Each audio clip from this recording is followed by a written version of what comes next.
आज जब ये वीडियो बना रही हूँ तो सबसे पहले जो दिमाग में बात आई वो शेयर करूंगी आप लोगों से। जब मेरा स्कूलिंग था या फिर मेरा ग्रेजुएशन था तब के टाइम में कहीं ना कहीं हमारी साथी, हमारे लोग या मैं खुद भी कपिल देव जी का नाम हो गया या फिर पीटी उषा जी का नाम हो गया। ये सारे नाम हर कोई के बच्चों से लेके बड़ों तक सबके जबान पे रहता था, हर कोई अवेयर था। लेकिन ये जो हॉकी जैसा गेम है और इसके पीछे जो एक हॉकी को एक अलग लेवल पे ले गए, जिनका नाम है रिस्पेक्टेड मेजर ध्यानचंद जी,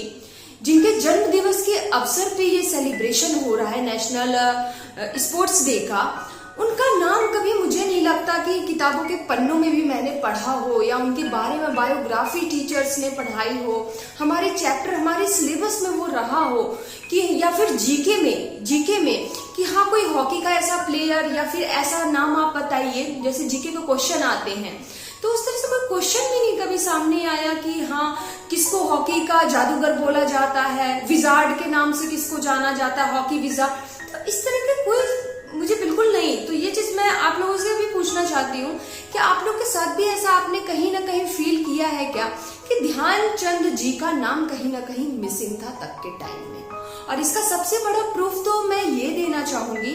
आज के इस वीडियो में बहुत सारी बातें होने वाली हैं, आप कितना उससे एग्री करेंगे जरूर शेयर करिएगा। लेकिन हाँ, वीडियो को आगे ले जाने से पहले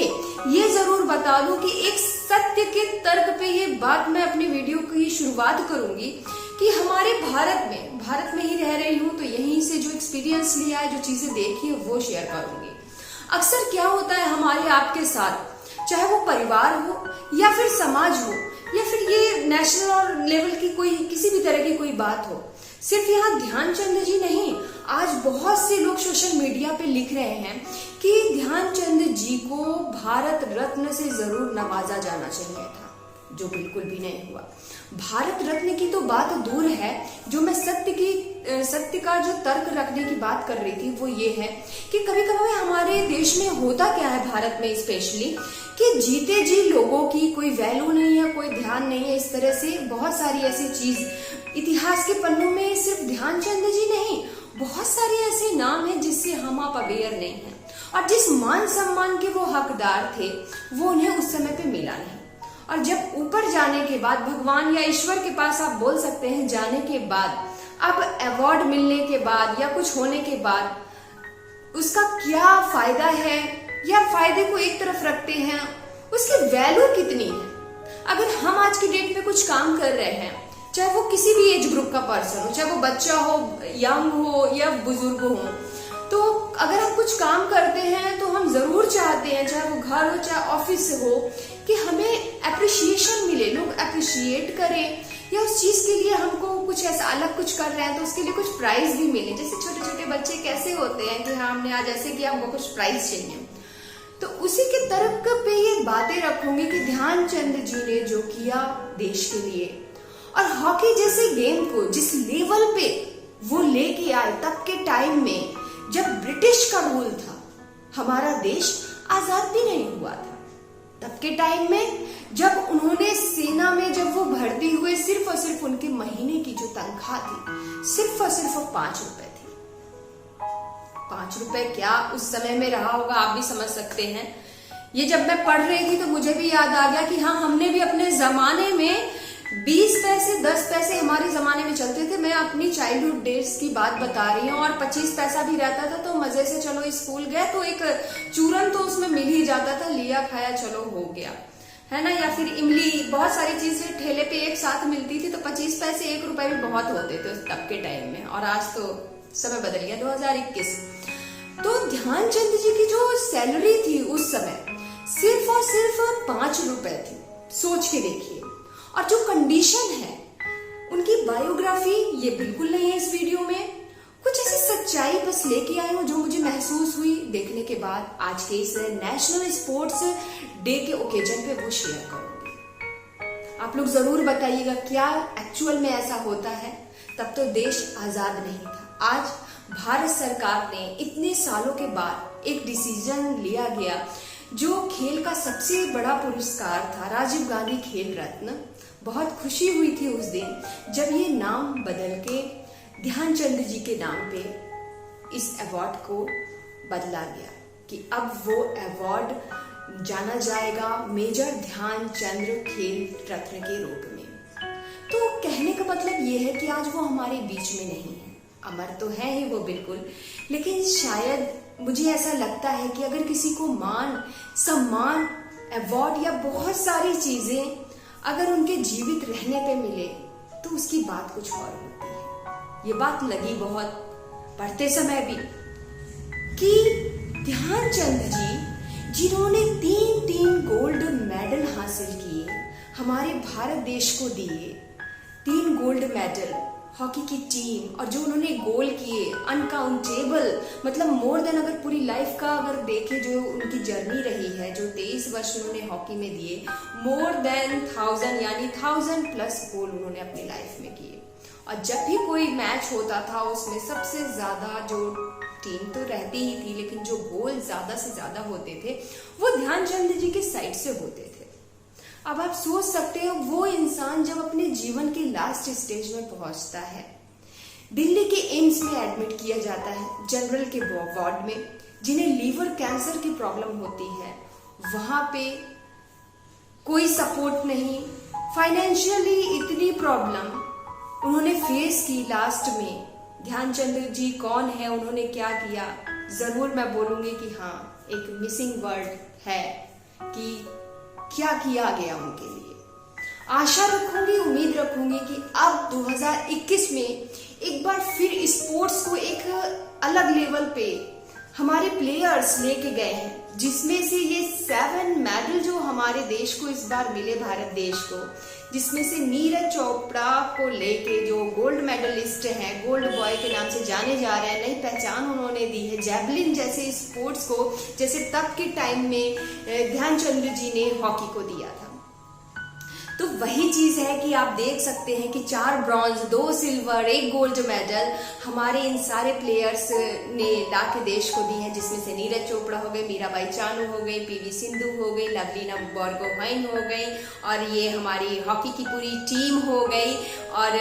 बजरंग पुनिया जी हो गए, रवि कुमार दहिया हो गए। ये सारे नाम पूरे मान सम्मान के साथ लेना चाहूंगी और आशा रखूंगी इस बात की, और ये प्रे भी करूंगी कि, और एक कोशिश भी हम आपको शायद हमको आपको मिलकर करनी चाहिए कि ये जो दिन का सेलिब्रेशन है उस पर थोड़ी सी बता दूं कि उस चीज को ध्यान में रख के अब जरूरत है कि हम अपने बच्चों को वो चीजें सिखाएं और बताएं। ये सारी पर्सनैलिटी मेरे ख्याल से बच्चों से शेयर करनी चाहिए। इस अगस्त के इस डेट पे 29 अगस्त को ये जो नेशनल स्पोर्ट्स डे का सेलिब्रेशन हो रहा है, इसका इतिहास भी बच्चों को बताना जरूरी है, और वो स्पोर्ट्स पर्सन जिन्होंने एक हिस्ट्री बना दी, उनके साथ क्या हुआ, कैसे उनकी लाइफ गुजरी। जैसे कि ध्यानचंद जी का मैंने अंतिम समय बताया कि उन्होंने कितना कुछ किया,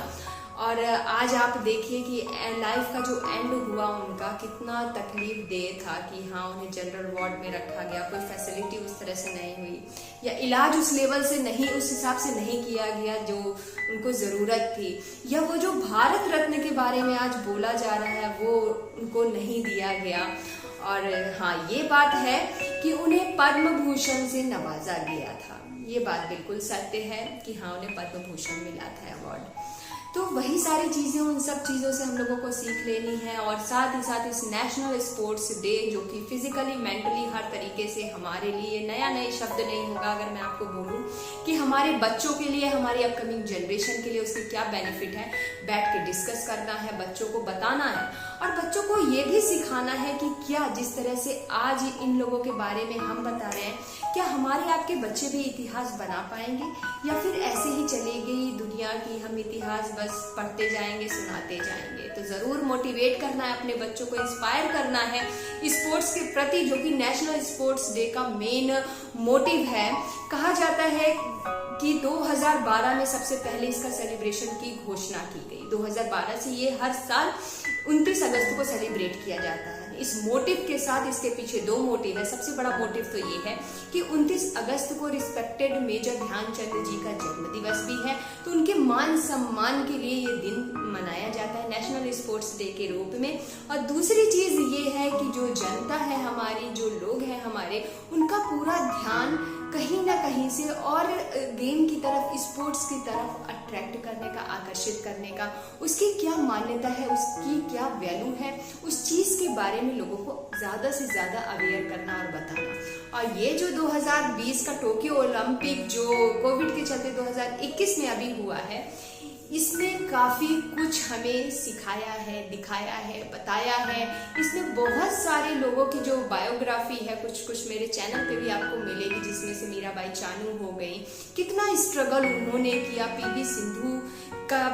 की भी बायोग्राफी मिलेगी आपको। लवलीना बोरगोहाइन का देखिए कि मतलब आज की डेट में उनके घर का जो रास्ता है, ये सब होने के बाद